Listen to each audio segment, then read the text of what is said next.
नाशिक शहरातील मुंबई नाका सर्कल येथील राज्य परिवहन महामंडळाच्या बसला काल दुपारच्या सुमारास मोठा अपघात झाला। या बसमधील काही प्रवासी जखमी झाल्याची माहिती आहे। अहिल्यानगर आगारातील नेवासा नाशिक बस संगमनेरहून नाशिकला जात असताना शहरातील मुंबई नाका सर्कल जवळ आली। यावेळेस बसचे ब्रेक्स फेल झाले आणि अपघात झाला। सुदैवानं यात कुठलीही प्रकारची जीवितहानी झाली नाही, मात्र काही प्रवासी किरकोळ जखमी झाले। त्यामुळे काही प्रमाणात वाहतूक कोंडी निर्माण झाली होती।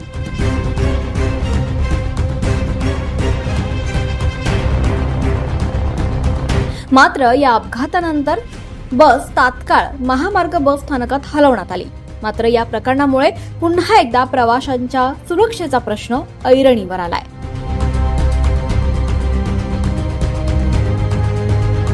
24 लाईव्ह महाराष्ट्रासाठी मुकेश मुंजे, नाशिक।